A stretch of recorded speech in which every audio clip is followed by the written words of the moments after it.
జయ జయ శుభకర వినాయక శ్రీకాణిపాకవర సిద్ధి వినాయక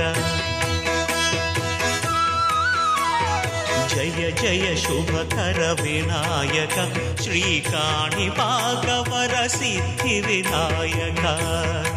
నమస్కారం ప్రేక్షకులందరికీ శుభోదయం.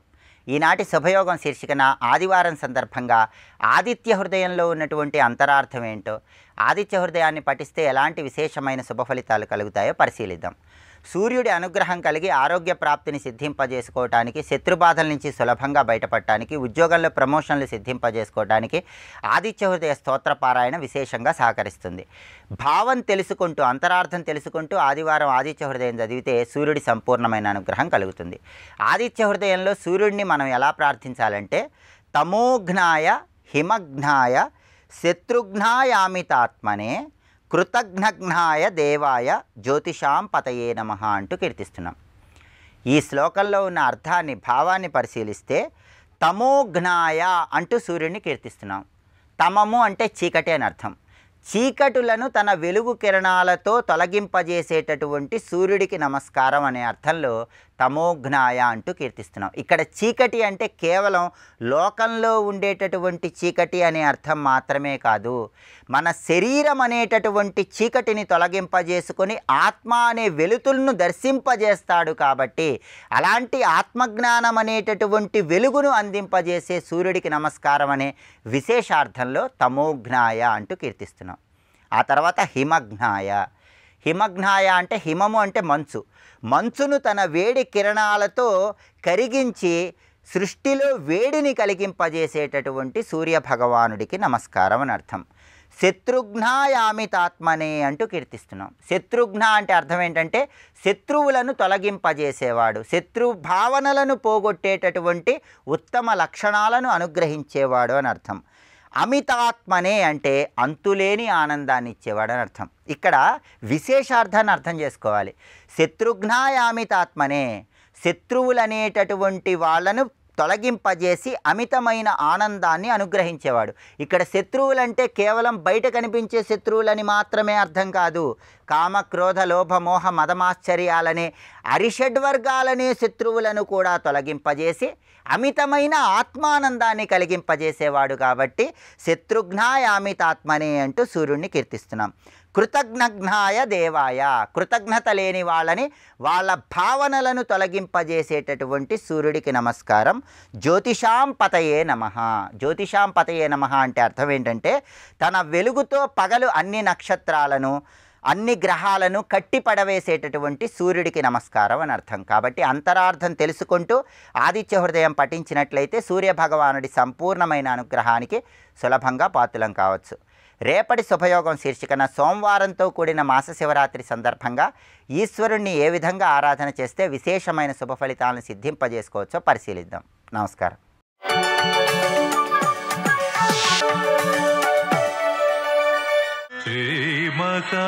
గణపతిం మనసా స్మరామి, మహాగణపతిం మనసా స్మరామి, వసిష్ఠవామదేవాదివందిత మహాగణపతిం మనసా స్మరామి. భగవంతుడు మనకు అద్భుతమైన బుద్ధి అనే శక్తిని ఇచ్చాడండి. అది నిరంతరం ఏది ఉంటుందో దాని స్మరణలో ఉంచుకోవాలి. దాని స్మరణలో ఉంచుకోకుండా చేస్తున్నది ఏమిటి? విషయముల యందు చింతన. ఆ విషయముల చింతన చేయడం వల్ల దానితో కోరిక ఏర్పడుతుంది. కోరిక ఏర్పడగానే క్రోధం పెరుగుతుంది. క్రోధం ఏర్పడగానే సమ్మోహం ఏర్పడుతుంది. సమ్మోహం ఏర్పడగానే దేన్ని గుర్తుంచుకోవాలో దాన్ని గుర్తుంచుకోని స్థితి ఏర్పడుతుంది. దానివల్ల బుద్ధిశక్తి నశిస్తుంది. అది నశిస్తే వీడు నశించాడు. ఇది తెలుసుకో. క్రమం ఎంత చక్కగా చెప్పాడు. అందుకే గీతాచార్యుడు మించిన సైకాలజిస్టు మరొకటి లేడండి. దీన్ని మీరు అప్లై చేస్తూ సైకాలజీలో తీసుకొస్తే అనేక మానసిక వికారాలకి ఈ శ్లోకంతోనే సమాధానం చెప్పవచ్చు. అనేక రుగ్మతలు, ఇప్పుడు వస్తున్న సైకలాజికల్ డిజార్డర్స్ అన్నిటికీ కూడా ఒక్క శ్లోకం చాలండి. ప్రతిదానికి కూడా విషయం చింతన చేయడం వల్ల కోరిక ఏర్పడుతుంది. దానివల్ల క్రోధం పెరుగుతుంది. క్రోధం వల్ల అజ్ఞానం కలుగుతుంది. అజ్ఞానం వల్ల స్మృతి విభ్రంశం జరుగుతుంది. స్మృతి భ్రంశం వల్ల బుద్ధినాశం జరుగుతుంది. బుద్ధినాశం వల్ల నాశనం జరుగుతుంది. సుమా ఇది తెలుసుకో. వినా ద్వేషంచ రాగంచ గోచరాన్యస్తు ఖైశ్చరేత్ స్వాధీన హృదయో వస్యై సంతోషంచ సమృచ్చతి. స్వాధీన హృదయ, ఈ పదం గుర్తుపెట్టుకోవాలి. తన మనస్సు ఎవడికి స్వాధీనంలో ఉంటుందో వాడు సంతోషంలో ఉంటాడు. ఒకటే మాట అండి ఇక్కడ. ఇది వేదాంతమా? నువ్వు ఇప్పుడే సుఖపడు, ఇది ఇప్పుడే గ్రహిస్తే ఇప్పుడే శాంతిగా ఉంటావు నువ్వు. అందుకే స్వాధీన హృదయో వశ్యై సంతోషంచ సమృచ్చతి. ఇది తెలుసుకో. అది లభించిందనుకో త్రివిధస్యాపి దుఃఖస్య సంతోషే విలయో భవేత్. ఆనందంలో దుఃఖాలు లయమైపోతాయి పో అన్నాడు ఇక్కడ. ఆనందంలో దుఃఖాలు లయమైపోతాయి. ఏమిటా దుఃఖాలు? 3 రకాల దుఃఖాలు: ఆది భౌతిక, ఆధ్యాత్మిక, దైవిక తాపములు. ఇది తెలుసుకో. అందుకు మనస్సు ఎప్పుడు ప్రశాంతంగా పెట్టుకో. ఏదో ఒక కల్లోలం, ఏదో కోరిక, ఇవాళ ఇదైతే అదొకటి, నిరంతర కల్లోలం పెట్టుకోవడం వల్ల మనస్సుకి ప్రసన్నత ఉండదు. ప్రసన్నత లేనప్పుడు బుద్ధికి స్థిరత్వం ఉండదు. బ్రహ్మము గురించో భావన చేయడానికి కూడా అవకాశం లేదు. భావన లేనప్పుడు శాంతి ఎక్కడొస్తుంది, సుఖం ఎక్కడుంటుంది తెలుసుకో. అందుకే మనస్సు ప్రసన్నత ఏర్పడాలి అంటే వీటి నుంచి నిగ్రహించుకుంటేనే, నిగ్రహం ఉన్న మనస్సుకే ప్రసన్నత ఉంటుంది. నీరు కదిలిపోతూ ఉంటే బురద పైకి వస్తుందండి. ఇక్కడ నీరు కదలకుండా ఉంచాలి అంటే కాసేపు ఉంచాలి కదా, అలా కదిలించేకంటే. అందుకే ఇంద్రియాల నుంచి నిగ్రహించిన మనస్సుకు ప్రసన్నత ఏర్పడుతుంది. ప్రసన్నత ఏర్పడిన మనస్సు సత్యాన్ని భావించగలదు. భావించిన మనస్సు శాంతి పొందుతుంది. శాంతించిన మనస్సు సుఖంగా ఉంటుంది తెలుసుకో. అందుకే వినా ప్రసాదం నమతి, వినా మత్యా నభావన, వినా తాం న సమో భూప, వినా తేన కుతసుఖం. అందుకే నీ ఆసక్తి ఎప్పుడు ఒకదాని మీద పెంచుకో. ఈ మాట దేని ఎందు ఆసక్తి పెంచుకో? నిత్యం జ్ఞానరతో భూత్వా. జ్ఞానరతి, గొప్ప పదం వేశారండి. జ్ఞానం ఎందు ఆసక్తి పెంచుకో. జ్ఞానం అంటే పరమాత్మ అంటే ఏమిటి, ప్రపంచం అంటే ఏమిటి, నేనంటే ఏమిటి అని ప్రశ్న వేసుకో. వాటికి సమాధానాలు శాస్త్రాలు గురుముఖత తెలుసుకో. అది తెలుసుకోవాలని తహతక పెంచుకో. దాని మీద ఆసక్తి పెంచుకో. దాని మీద మక్కువ పెంచుకో. జ్ఞానరతి పెంచుకుంటే జ్ఞానం లభిస్తుంది. ఎప్పుడు మనం దేని మీద రతి పెంచుకున్నాం అదే పొందాం. అలాగే జ్ఞానం అందు రతి పొందితే జ్ఞానమే పొందుతాం. నిత్యం జ్ఞానరతో భూత్వా. సంసారం మీద రతి పెంచుకున్నాం కనుక సంసారం పొందాం. జ్ఞానం మీద రతి పెంచుకుంటే జ్ఞానం పొందుతావు. జ్ఞానం పొందితే ముక్తి పొందుతావు. అంతే ఇక్కడ. నిత్యం జ్ఞానరతో భూత్వా జ్ఞానాత్ ముక్తిం సయాస్యతి. ఈ వాక్యం ముఖ్యం. దీన్ని బట్టి మనకు తెలుస్తున్నది అంటే జ్ఞానరతి. గొప్ప శబ్దం ఇచ్చారండి ఇక్కడ గణపతి మనకి. జ్ఞానమయందు రతి కలిగి ఉండాలి. అంటే జ్ఞానం అంటే అంత ఆసక్తి ఉండాలి, అంత తహతహ ఉండాలి, ఆ విషయంపై అంత మక్కువ కలిగి ఉండాలి. ఆ మక్కువ అంత తేలిగ్గా రాదు. నా అనుగ్రహం లేనిది రాదన్నాడు ఆయన. ఈశ్వరానుగ్రహం వల్లనే జ్ఞానమునందు రతి ఏర్పడుతుంది. ఈ మాటనే భగవత్పాదుల వారు ఈశ్వరానుగ్రహాదేవ పుంసాం అద్వైత వాసన అని ఒక మాట అన్నారు. మొత్తానికి ఈ విధంగా ప్రతిపాదన చేయగానే తర్వాత ప్రశ్న వేస్తున్నాడు వరేణ్యుడు. ఈ ప్రశ్న జ్ఞాననిష్ట కర్మనిష్ట ద్వయం ప్రోక్తం త్వయా విభో. నువ్వు ఇప్పుడు చెప్పినప్పుడు జ్ఞాననిష్ట చెప్తూ జ్ఞానమే ప్రధానమంటూ కర్మ బంధము కలిగిస్తుందని చెప్తూ మళ్ళీ కర్మను ఆచరించాలని చెప్తున్నావు. కానీ నిష్ట దేని యందు ఉండాలి? ఇది ప్రశ్న. జ్ఞాననిష్ట కర్మనిష్ట ద్వయం ప్రోక్తం, రెండు చెప్పు. అవధార్య వదైకం మే నిశ్రేయసకరం ను కిం. ఈ ప్రశ్న చాలా ముఖ్యమండి. నువ్వు రెండు చక్కగా చెప్పు. కొందరున్నారు అసలు కర్మలు పూర్తిగా విడిచిపెట్టినటువంటి వారు ఉంటారు. వారు చాలా గొప్పవారు. వాళ్ళు నివృత్తి మార్గగాములు అంటారు. ఇది తెలుసుకోవాల్సింది. నివృత్తి మార్గగాములు సనక సనందనాదులు అందరూ కూడా అసలు కర్మ మార్గం వైపు రాలేదు వాళ్ళు. మిగిలిన ఇప్పుడు వరేణ్యుడి దగ్గర నుంచి ఉన్నవాళ్ళు వింటున్న వాళ్ళు అందరూ కర్మ మార్గంలో ఉన్నటువంటి వారమే. అంటే ప్రవృత్తి మార్గంలో ఉన్నటువంటి వారు. ప్రవృత్తి మార్గంలో ఉన్నవారు కర్మ చేస్తారు, చేయక తప్పదు కూడా. నివృత్తి మార్గగాములు కర్మని దాటిపోయినటువంటి వారు. వారు జ్ఞాననిష్ఠులు, వీరు కర్మనిష్ఠులు. నేను ఏది ఆశ్రయించాలో చెప్పన్నాడండి. ఇది అడగాల్సిన ప్రశ్న. అంతేగాని రెండిట్లో ఏది గొప్పో చెప్పు అనలేదు. ఏది నాకు శ్రేయస్సో చెప్పన్నాడు. ఇది తెలుసుకోవాల్సిన. అందరికీ ఒక ఉపాయం ఉండదు.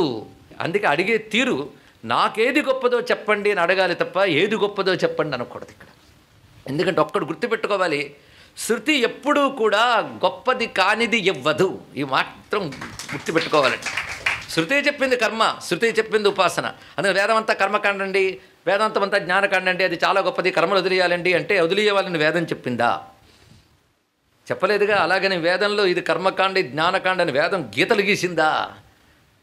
ఎందుకంటే కర్మకాండలో చెప్పబడి అనేక మంత్రములు ఉపనిషత్ కాండముల్లో కూడా గ్రాహ్యములయ్యాయి. కానీ వేదం అడుగడుగున జ్ఞానాన్ని ప్రబోధిస్తున్నది. అయితే జ్ఞానం కావడానికి పనికొచ్చే చిత్తశుద్ధిని ఇవ్వడానికి కర్మ కావాలి కనుక కర్మని అందిస్తున్నది. అందుకే వేదం ఎప్పుడూ కూడాను ప్రతి వారికి హితమైనది చెప్తున్నది. ఒకటే ఎందుకు చెప్పలేదంటే జీవలక్షణాలు ఒక్క విధంగా ఉండవు గనక సనాతన ధర్మంలో గొప్పతనం ఏమిటి అంటే ఇన్ని మార్గములు ఇన్ని రకాల జీవలక్షణాలు ఉన్నవారి కోసం ఏర్పరిచారు కనుక ఒక మార్గంలో ఉన్నవారు ఇంకొక మార్గాన్ని ఎప్పుడూ నిందించరాదు. అందుకే మార్గములన్నిటి సమన్వయిస్తూ సనాతన ధర్మం ప్రతిష్టాపన చేయడమే ఆచార్యుని యొక్క లక్షణం. ఆ ఆచార్యుడు ఒక కృష్ణుడు, ఆచార్యుడు ఒక గణపతి, ఆచార్యుడు ఒక శివుడు, ఆచార్యుడు ఒక సూర్యభగవానుడు, ఆ ఆచార్య స్వరూపుని అమ్మవారు. అందుకే భగవద్గీతలన్నీ అంటే లేదా భగవతీ గీత అనండి, భగవానుడి గీత, స్త్రీలింగ పుంలింగ భేదములు బ్రహ్మమునకు లేవు, కానీ సగుణంగా ఉపాసించినప్పుడు తద్రూపముగా అనుగ్రహించిన గీతలన్నీ ఒకే హృదయంతో చెప్తున్నాయి. ఇదే సనాతన ధర్మం యొక్క ఏకసూత్రం అనే అంశాన్ని మనం ప్రస్తావన చేసుకున్నాం. అందుకే ఇక్కడ కూడా ఏది నాకు అవధార్య వద ఏకం మే నిశ్రేయసకరం, ఏది నాకు నిశ్రేయసకరము. నిశ్రేయసకరం మాట చాలా గొప్ప విశేషం అండి. నిశ్రేయస్ అంటే మోక్షం, అది మోక్షానికే నిశ్రేయసకరం అనే మాట చెప్పాలి. ఏది నాకు మోక్షం కలిగిస్తుందో ఆ ఉపాయాన్ని చెప్పు అంటే ముందు ఇక్కడ అడుగుతున్న వాడికి మోక్షం కావాలి అని స్పష్టమైన లక్ష్యశుద్ధి ఉంది, అవునా లేదా? మోక్షం కావాలని స్పష్టమైన లక్ష్యశుద్ధి ఉన్నవాడికి ఈ ఉపదేశం. అందుకని ఏదో చెప్తారట విందాం, బాగుంటే ఎంజాయ్ చేద్దాం అంటే అవుతుందా? వాడికి లక్ష్యం ఒకటి క్లారిటీ ఉండాలండి. అడుగుతున్నవాడు వరేణ్యుడు, అతనికి కావాల్సింది నిశ్రేయస్సు. నిశ్రేయస్సులో నాకేది హితమో చెప్పు. నువ్వు చెప్పిన దానిలో జ్ఞాననిష్టా గొప్పదే, కర్మనిష్టా గొప్పదే అని ప్రస్తావన చేస్తున్నావు. ఒకప్పుడు కర్మని ప్రశంసిస్తున్నావు, ఇంకొకప్పుడు జ్ఞానాన్ని ప్రశంసిస్తున్నావు. నాకు ఏది శ్రేయస్సో చెప్పు అంటే అప్పుడు ప్రారంభిస్తున్నాడు గజాననుడు. అస్మిన్ చరాచరే స్థిత్యౌ పురోక్తే ద్వే మయా ప్రియా. ఈ సృష్టికి పూర్వము సృష్టి చేసేటప్పుడే పురా మొదటే నేను రెండు చెప్పాను, నేనే చెప్పాను రెండు మార్గములు. సాంఖ్యానాం బుద్ధియోగేన వైధయోగేన కర్మిణాం. వైధయోగం, ఈ వైధ అనే శబ్దం గణపతి గీతలో మాత్రమే కనబడే ఒక అద్భుతమైన పదం. వైధయోగం అంటే విహిత కర్మాచరణ, అది వైధ అనే శబ్దంలో చెప్పబడుతున్నది. సాంఖ్యానాం బుద్ధియోగేన, తత్వవేత్తలకు జ్ఞానయోగముతోనూ కర్మ నిష్ఠులైనటువంటి వారికి వైధయోగముతోనూ. వైధ అనగా కర్మయోగమనే పేరు. అయితే కర్మ అనగానే మనం చేసే కర్మలను కాకుండా శాస్త్రవిహితమైన కర్మాచరణ గనక వైధయోగం అనే అద్భుతమైన శబ్దం ఇక్కడ కనబడుతున్నది. శాస్త్రము విధి అని ఏది పేర్కొన్నదో అది వైధయోగము. ఈ వైధయోగము కర్మనిష్ఠులకు, తత్వనిష్ఠులకు జ్ఞానయోగము, ఈ రెండు యోగములు నేనే ఏర్పరిచానని చెప్పాడు. సర్వం శ్రీ సిద్ధలక్ష్మీ వల్లభా సమేత మహాగణపతి చరణారవిందార్పణమస్తు.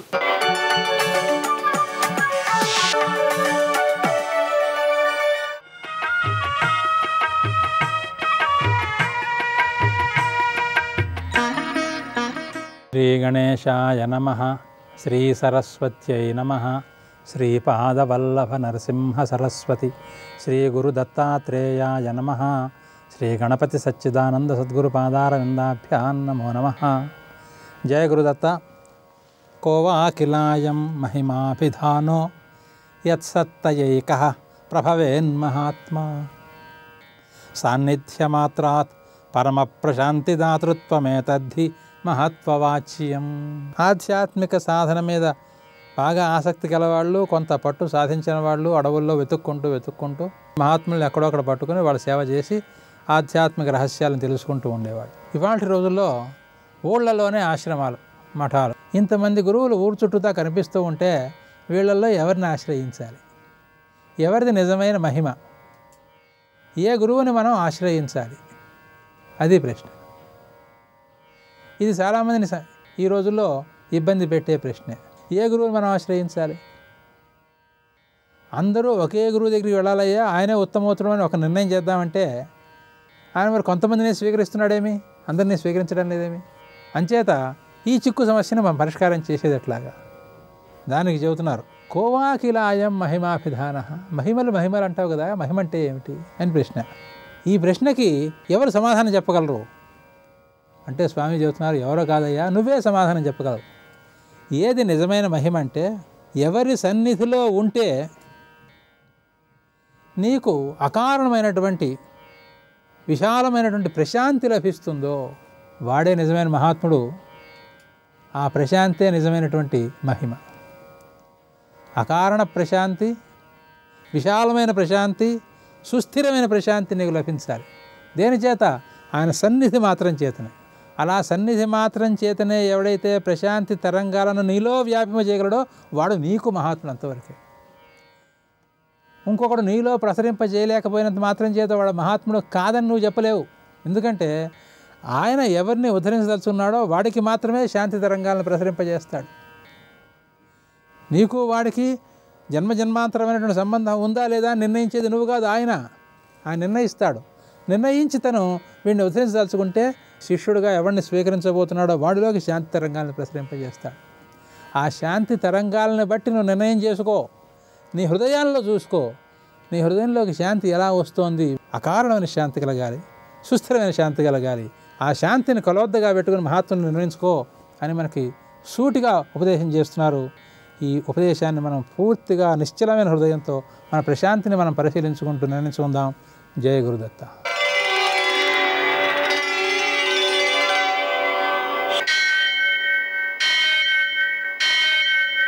సహస్రశీరుషం దేవం విశ్వాక్షం విశ్వశంభువం విశ్వం నారాయణం దేవమక్షరం పరమం పదం విశ్వతః పరమాం నిత్యం విశ్వం నారాయణగుం హరిం విశ్వమేవేదం పురుషస్తద్విశ్వముపజీవతి పతిం విశ్వస్యాత్మేశ్వరం శాశ్వతం శివమచ్యుతం నారాయణం మహాజ్ఞేయం విశ్వాత్మానం పరాయణం.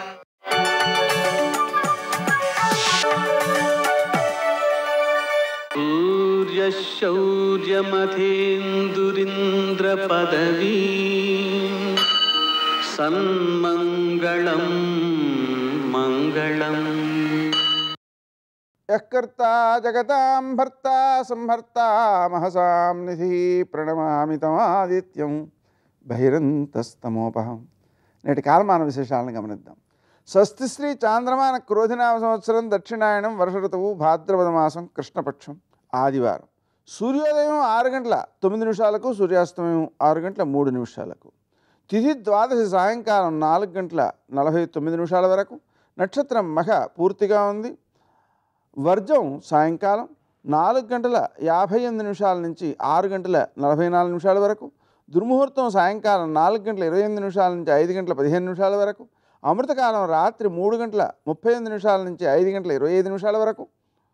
రాహుకాలం ఆదివారం కాబట్టి సాయంకాలం 4:30 నుంచి 6 గంటల వరకు. అష్టక వరకు రీత్యా శుభప్రదమైన సమయం ఉదయం 7:55. నేటి విశేషం ఆదివారం. అలాగనే ఉపేంద్ర ద్వాదశి, మహాశ్రార్థం, యతి మహాలయం, ప్రదోషం. ఆదివారం కాబట్టి మనం సూర్యోదయానికి ముందే నదీ స్నానం చేసి తరువాత సూర్య నమస్కారాలు చేసి మధ్యాహ్నం పాయసం నివేదన చేసి సూర్యనారాయణమూర్తిని పూజించడం ద్వారాను నూనె పదార్థాలు తినకుండా ఉండడం ద్వారాను ఆరోగ్యాన్ని మనం పెంపొందించుకోగలుగుతాం. అలాగనే ఈరోజు ఉపేంద్రుడు అంటే వామనుడు, ఉపేంద్ర ద్వాదశి కావడం వలన వామనుణ్ణి మనం పూజించడం ద్వారా తులసి దళాలతో వామనమూర్తిని ఉదయకాలం నుంచి మరునాటి ఉదయకాలం వరకు పూజ చేసేసామనుకోండి, భూమికి సంబంధించిన తగాదాలు పోతాయి, చక్కని భూమి లభిస్తుంది. అంటే భూమి ఆక్రమణలు అవన్నీ కూడా తొలగిపోతాయి. కాబట్టి మనం ఆ ఉపేంద్రుడిని ప్రార్థించుకోవడం మంచిది. ఎందుకంటే ఆయన ఏం చేశాడు, ఇంద్రుని యొక్క భూమిని యాచన చేసైనా తిరిగి ఇచ్చాడు, యుద్ధం చేయడానికి అవకాశం లేకపోయినా కూడా. అలా మనకి ఏరో రూపంలో సిద్ధించేలా చేస్తాడనమాట. తర్వాత మహాశ్రార్థం, ఇది చాలా విశేషమైన సత్ఫలితాలను అందజేస్తుంది. యతీనాం మహాలయం అంటే యతులుగా, అంటే సన్యాసం స్వీకరించి ఎవరైతే శరీరాన్ని విడిచిపెట్టారో సిద్ధి పొందారంటారు వారిని, వారికి ప్రత్యేకించి ఈరోజు చేస్తారనమాట. అలాగనే ప్రదోషం కూడా ఉంది కాబట్టి సూర్యాస్తమయం తర్వాత 1:12 సమయంలో శివుణ్ణి ఆరాధించుకుని ఆ తర్వాత ప్రసాదం స్వీకరించడం శ్రేష్టం. నేటి ఆణిముత్యాలు.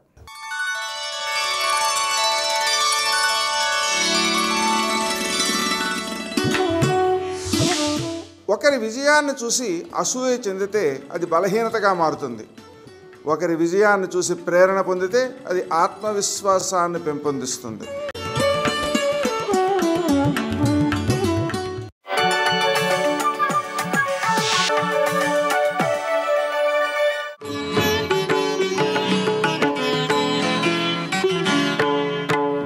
ఆది పూజకు స్వామి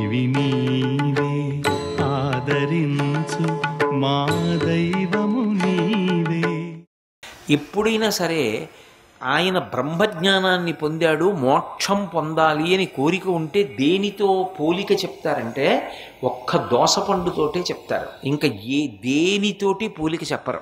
అందుకే ఓం త్రయంబకం యజామహే సుగంధిం పుష్టివర్ధనం ఉర్వారుకమివ బంధనాన్ మృత్యోర్ముక్షీయమమృతాత్ అని మృత్యుంజయ మహామంత్రం. అందులో దోసపండు తీగ నుంచి విడిపోయినట్లు నా దేహము నుండి జీవుడు విడిపోవుగాక అని అడుగుతారు. మిగిలిన ఏదైనా కూడా పండిపోయిన తరువాత కూడా ముచికని విడిచిపెట్టడం కొంచెం కష్టంగా విడిచిపెడుతుంది, అంత తేలిగ్గా వదలదు. ఒక్క దోసపండు మాత్రం సునాయాసంగా వదులుతుంది ముచికని.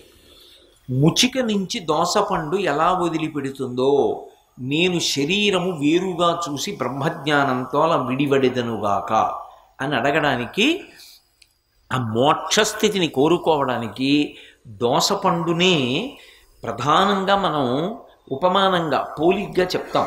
అందుకే అంతటి స్థితిని ఇవ్వగలిగిన వాడు కనుక చిన్నదాన్ని పుచ్చుకొని ఎక్కువ ఫలితాన్ని ఇస్తాడు. సదాబాల రూపాపి చిన్నదిస్తే పొంగిపోతారు. మీరు పెద్దవాళ్ళకి ఎంత ఇవ్వండి ఇంకా ఏదో ఇవ్వలేదని ఏడుస్తుంటాడు.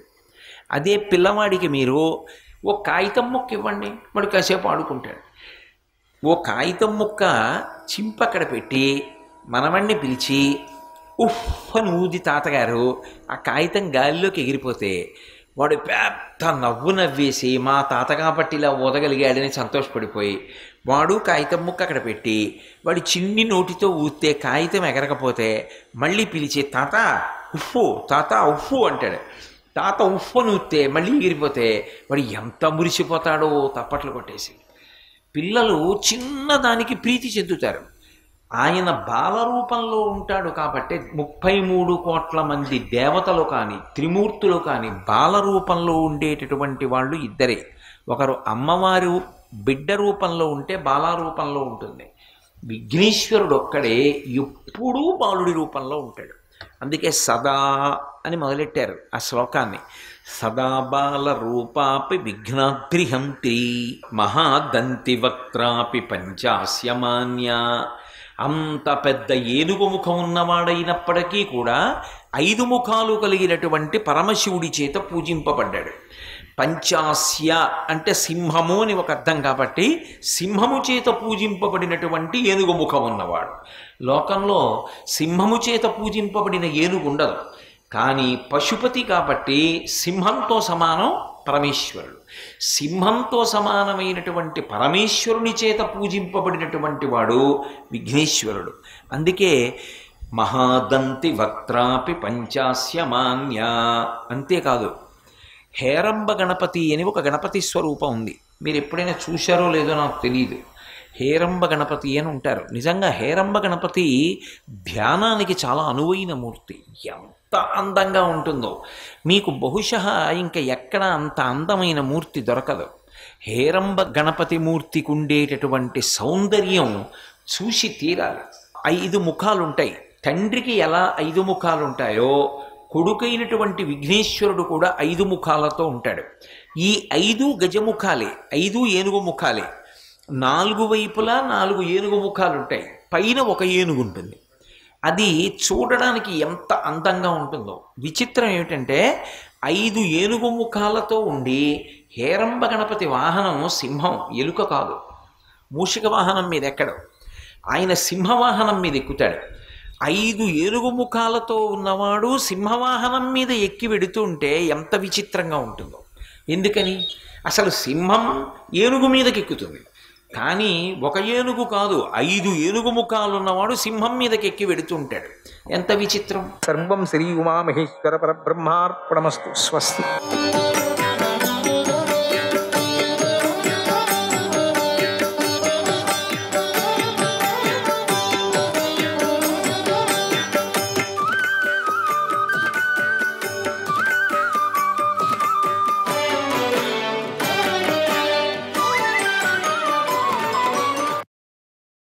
యచ్చకించిదిక ప్రాణి యచ్చకించిదిక ప్రాణి చేష్టతే శాల్మలే భువి చేష్టతే శాల్మలే భువి సర్వత్ర భగవాన్ వయు చేష్టా ప్రాణకరగ ప్రభు చేష్టా ప్రాణకరగ ప్రభు. ఓ బూరుగ చెట్టు, ఈ భూమి మీద ప్రాణి ఏ పని చేసినా అందులో శక్తిని జీవనాన్ని ఇచ్చేవాడు సర్వసమర్థుడైన వాయుదేవుడే. ఈయన శరీరంలో సరైన రీతిగా ప్రాణాది రూపంలో విస్తరించినప్పుడు సమస్త ప్రాణులను చేష్టావంతులను చేస్తాడు. సరియమైన సమప్రకారంగా ఉండాలి, లేకపోతే అంతే. ఆయన సరిగా పని చేయలేకపోతే ప్రాణుల శరీరాలతో వికృతమైన మార్పులు వస్తాయి. సర్వప్రాణులను వహించటంలో శ్రేష్ఠుడు పూజ్యుడు అయిన నువ్వు వాయుదేవుణ్ణే గౌరవించడం లేదే? ఇంతకంటే వేరే అల్పబుద్ధి ఏముంటుంది?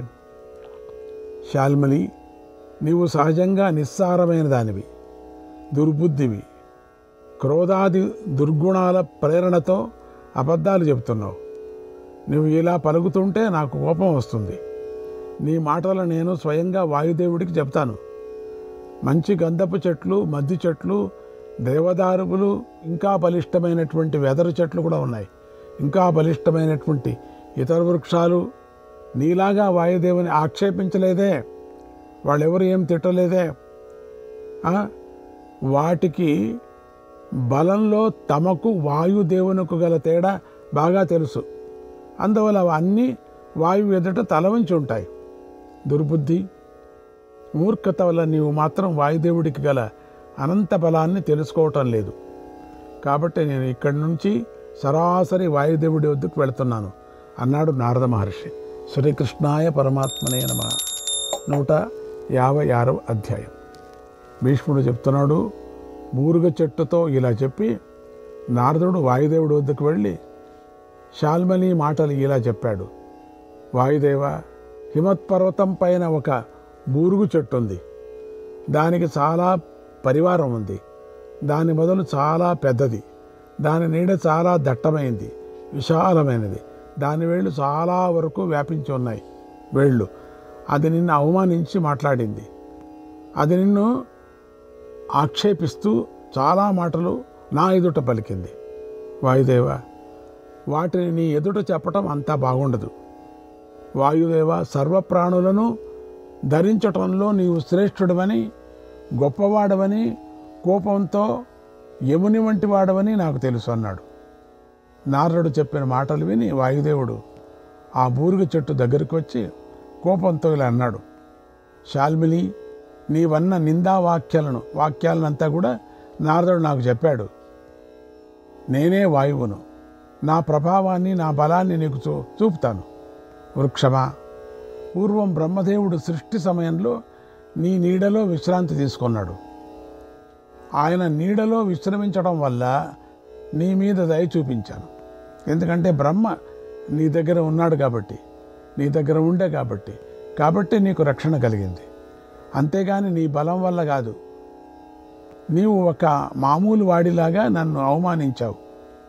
ఇక ముందు నీవు నన్ను అవమానించుకుంటే విధంగా నా బలం నేను చూపిస్తాను చూడు అన్నాడు. అప్పుడు వాయుదేవుని మాటలు విని శాల్మిని వెక్కిరిస్తూ, వాయుదేవ, నీ బలం నా మీద చూపించు, నా మీద నీ కోపం చూపించు. నీ కోపం వస్తే నన్ను ఏం చేస్తావు? ఓ గాలి, నీవు మహాబల సంపన్నుడివైనా నిన్ను చూసి నేను ఏమీ భయపడను. నువ్వు ఒక గాలి వీచాక దానికి, నీకంటే నేను బలవంతుణ్ణి. నాకు నీవంటే భయం ఎందుకు? బుద్ధిబలం కలవారే బలవంతులు, శరీర బలం మాత్రమే కలవారు. బలవంతులని పెద్దలు తలుచరు కూడా అంది. బూరుగు చెట్టు ఇలా అన్న తర్వాత వాయుదేవుడు, సరే అలాగైతే రేపు నా పరాక్రమం చూపిస్తాను అని చెప్పాడు. ఇంతలోనే రాత్రి అయింది. అప్పుడు వాయుదేవుడు మర్నాడు ఏమి చేయదలుచుకున్నాడో శాల్మిని మనస్సులో ఊహించుకున్నది. వాయుదేవుడు రేపు పొద్దున ఏం చేస్తాడో చూస్తామని. తాను వాయుదేవునితో సమానం కాదు అని అనుకున్నది కూడా. నారదుడికి నేను అన్ని అబద్ధాలు చెప్పాను. వాయుదేవుని కంటే నేను బలహీనుణ్ణి, అసమర్థుణ్ణి. ఆయన చాలా బలవంతుడు కదా. నారదుడు చెప్పినట్టు వాయుదేవుడు నిత్య బలవంతుడు. ఇతర వృక్షాల కన్నా నేను చాలా బలహీనుడును, కానీ బుద్ధి బలంతో మాత్రం నాతో ఏ చెట్టు సమానం కాదు. నా తెలివితేటలని అనుసరించి వాయుదేవుని వలన ఎలాంటి భయం లేకుండా చేసుకుంటాను. ఈ వనంలో ఉండే చెట్లు అన్నీ నా తెలివితేటలనే అనుసరిస్తే నిస్సందేహంగా కూడా వాయుదేవుని వలన ఏ ముప్పు లేకుండా ఉంటాయి. ఏ వృక్షము కింద పడిపోదు, ఏ వృక్షానికి కూడా అపాయం రాదు. నా తెలివితేటలు ఇవన్నీ ఇక్కడ ఈ అడవిలో ఉండే చెట్లన్నీ ఉపయోగించుకుంటే బాగుంటుంది. అప్పుడు వాయుదేవుడు ఎంతటి ఆపద కలిగిస్తాడో నాకు తెలిసినంతగా ఆ తెలివి తక్కువ చెట్లకు తెలియదు అని చెప్పింది. మళ్ళీ కూడా అదే అహంకారం, నాకు చాలా తెలివి ఉంది. శ్రీకృష్ణాయ పరమాత్మనే నమః. 157వ అధ్యాయం. భీష్ముడు చెప్తున్నాడు, బూరుగు చెట్టు ఇలా నిశ్చయించుకొని క్షోభపడి పెద్ద కొమ్మలను చిన్న కొమ్మలను స్కందాలను స్వయంగానే నేలరాల్చుకుంది. అది స్వయంగానే కొమ్మలను ఆకులను పూలను నేలరాల్చుకొని పొద్దున్నే తన వైపు వస్తున్నట్టు వాయుదేవుని చూసింది. అప్పుడు కోపించిన వాయువు పెద్ద పెద్ద చెట్లను నేల కూలుస్తూ ఈ బూరుగు చెట్టు దగ్గరకు వచ్చాడు. పూర్వం పెద్ద పెద్ద కొమ్మలతో ఉండి ఇప్పుడు ఆ కొమ్మలు చిరుకొమ్మలు పూలు నేల రాలి ఉన్న శాల్మిలిని చూసి ఆశ్చర్యపడి వాయుదేవుడు సంతోషంతో ఇలా అన్నాడు, శాల్మిలి, కోపంతో నేను కూడా ఇలాగే చేయాలి అనుకున్నాను. ఇప్పుడు నీవే నీ కొమ్మలను నేలగూల్చుకున్నావు. ఇప్పుడు నీకు పెద్ద కొమ్మలు చిరుకొమ్మలు ఆకులు పూలు మొగ్గులు ఏమీ లేవు. నీ మూర్ఖతతో నీవే ఈ ఆపదను కొని తెచ్చుకున్నావు. నీవు నా బలపరాక్రమాలకు బలి అయినావు అన్నాడు. వాయుదేవుడే మాటలు విని బూరుగు చెట్టు సిగ్గుపడి ఆనాడు నారదుడు చెప్పిన మాటలు గుర్తు తెచ్చుకొని పశ్చాత్తాపడిందట. ఏవం హి రాజశార్ధూల దుర్బల సన్బలీయస వైరమారభతే బాలః తప్యతే శాల్మలిర్యథ. ఈ బూరుగు చెట్టులో లాగానే మూర్ఖత్వంతో బలహీనుడు బలవంతునితో శత్రుత్వం వహిస్తే ఇలాగే జరుగుతుంది. కాబట్టి దుర్బలుడు బలవంతునితో శత్రుత్వం పెట్టుకోకూడదు. వైరం పెట్టుకుంటే శాల్మలిలాగానే పశ్చాత్తాపడవలసి వస్తుంది. మహాత్ములైన వారు అపకారం చేసిన వారి మీద శత్రుత్వాన్ని బయట పెట్టక మెల్లమెల్లగా తమ బలాన్ని చూపిస్తారు. వైరం న కుర్వీత నరగ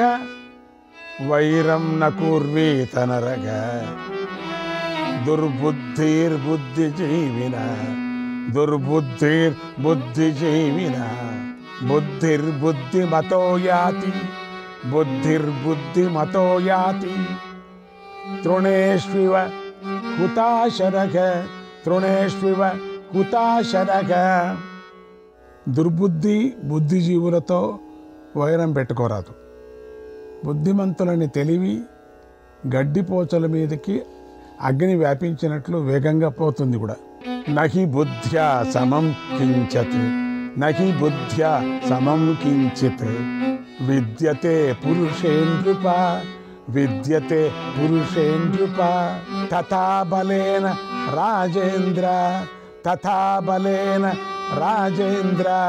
న సమోస్తిహ కశ్చన. మానవునిలో బుద్ధితో సమానమైనది ఇంకొకటి లేదు. బుద్ధిబలం గలవాడితో సమానమైన వాడు ఈ లోకంలో ఎవడూ లేడు. శ్రీకృష్ణాయ పరమాత్మనే నమః. 158వ అధ్యాయం. యుధిష్ఠిరుడు అడిగాడు, భరతవంశ శ్రేష్ఠ, పాపానికి అధిష్టానం ఏమిటి? దీనివల్ల మానవుడు పాపంతో ప్రవర్తిస్తాడు అని అడిగాడు. భీష్ముడు ఇలా చెప్పాడు, రాజేంద్ర, పాపానికి అధిష్టానమైన దానిని గురించి చెప్తాను విను. ఏకో లోభో మహాగ్రాహ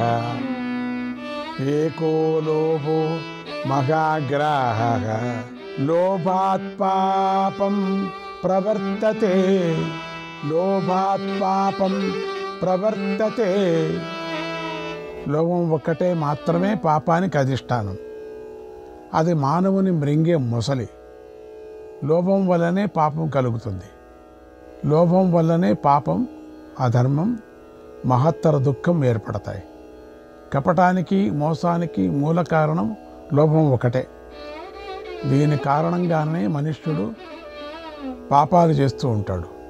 లోభం వల్ల కోపం కలుగుతుంది. లోభం వల్లనే కామం ఏర్పడుతుంది. మోహం, మాయ, అభిమానం, తీవ్రత, పరాధీనత మొదలైన దోషాలు సంభవిస్తాయి. ఓర్పు లేకపోవటం, సిగ్గోదలటం, సంపద నశించడం, ధర్మక్షయం, చింత, అపకీర్తి అనేవి అన్నీ లోభం వల్లనే కలుగుతాయి. లోభం వల్లనే పినాశితనం, అధికమైన ఆశ, శాస్త్ర విరుద్ధమైనటువంటి పనులు చేయటం, విద్యామదం, సౌందర్యం, సంపదల వల్ల కలిగేటువంటి మదం, ప్రాణులకు అపకారం చేయటం, పెద్దలను తిరస్కరించటం, ఎవ్వరినీ నమ్మకపోవటం, సర్వ ప్రాణుల యందు రుజు ప్రవర్తనం లేకపోవటం అనేవి కలుగుతాయి. ఈర్ష్య, దుర్జయమైనటువంటి అజ్ఞాన వేగం, అనివార్యమైనటువంటి జిహ్వచాపల్యం, సహింపవీలుగానిది వినాలనే ఆసక్తి, అసహ్యం, తన గొప్పలు చెప్పుకోవటం, మాత్సర్యం, పాపం, అతి కష్టమైన పనులు చేయబోవటం, చేయకూడని పనులు చేయటం, వీటన్నిటికీ లోభమే కారణం. ఈ లోభానికి ఎంత ఉన్నాయి చూడండి. ఈ లోభానికి ఒకటా రెండా చెప్పుకోనంత అలువిగానంత ఉన్నాయి.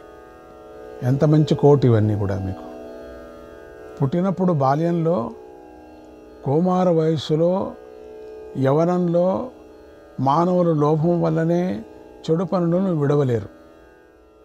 ముసలితనం వల్ల చిక్కిపోయిన లోభం మాత్రం తగ్గదు. నిరంతరం బాగా లోతుగా ప్రవహించే ఎన్ని నదులు వచ్చి చేరినా సముద్రము నిండనట్లుగా, ఎన్ని పదార్థాలు కావలసినవి చేకూరినా లోభం కడుపు నిండదు. లోభి అయిన వ్యక్తి ఎన్ని లాభాలు కలిగినా సంతృప్తి చెందడు, ఎన్ని భోగాలు అనుభవించినా తృప్తి చెందడు. దేవతలు, గంధర్వులు, రాక్షసులు, మహాసర్పాలు, సమస్త ప్రాణులు, సమూహాలు యథార్థంగా లోభతత్వాన్ని తెలుసుకోలేరు. ఇంద్రియాలను స్వవశంలో ఉంచుకున్నవాడు లోభంతో పాటు మోహాన్ని జయించాలి. ఇంద్రియజయం లేని లోభులకు ఆడంబరం, ద్రోహం, నిందించటం, పినాశితనం, మాత్సర్యం అనేవి కలుగుతాయి.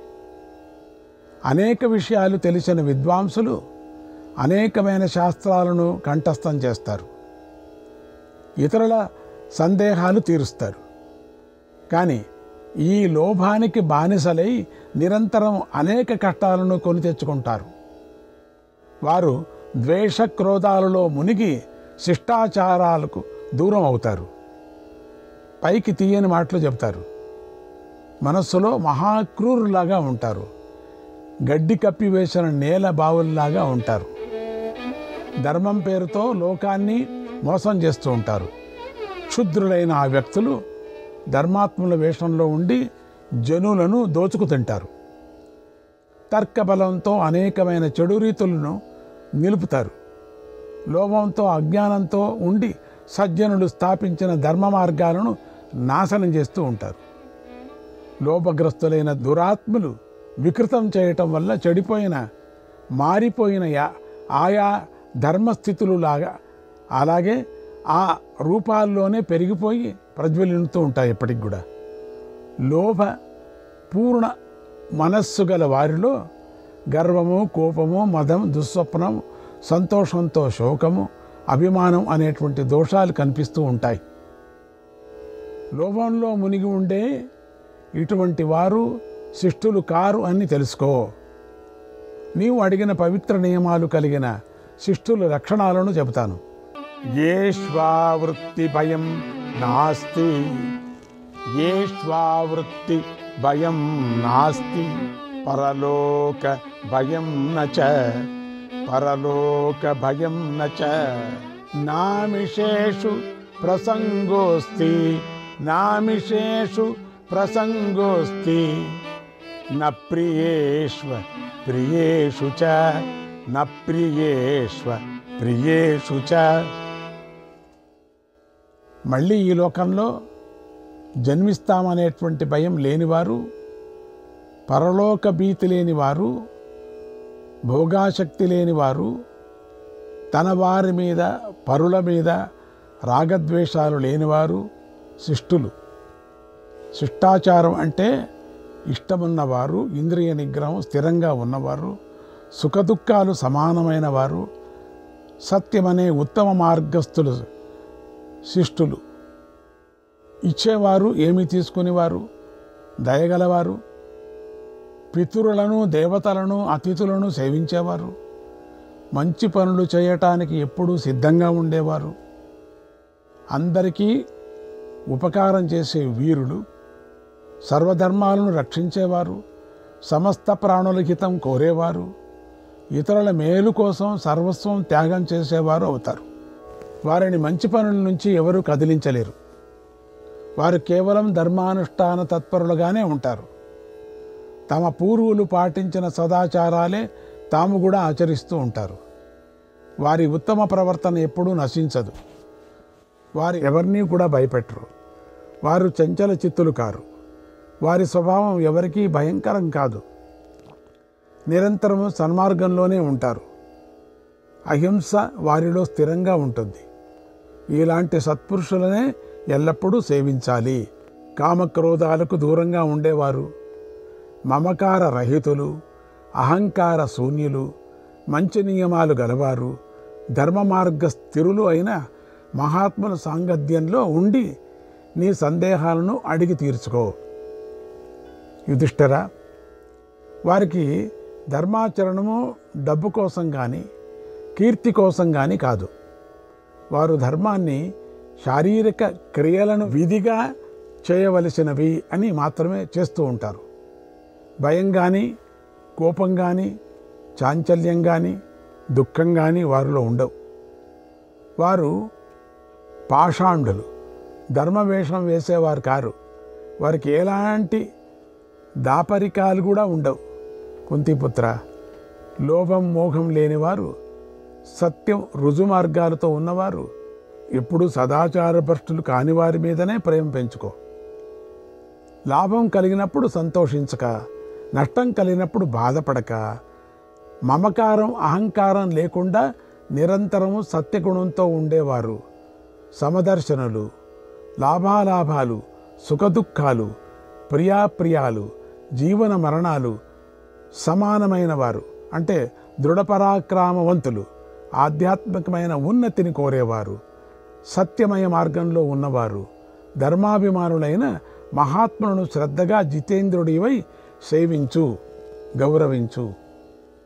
మహాపురుషులు అందరూ సహజంగానే సద్గుణపూర్ణులే ఉంటారు. మంచి చెడు విషయాలలో వారి మాట యథార్థం అవుతుంది. ఇతరుల కేవలం మాటకారులు మాత్రమే అయి ఉన్నారు అన్నాడు భీష్ముడు.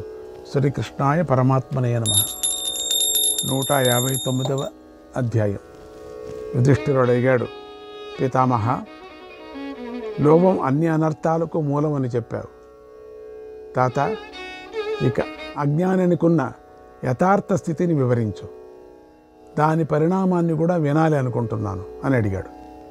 అప్పుడు భీష్ముడు చెప్పాడు, అజ్ఞానం వల్ల పాపం చేస్తే ఆత్మనాశం అవుతుంది. శ్రీకృష్ణాయ పరమాత్మనే నమః.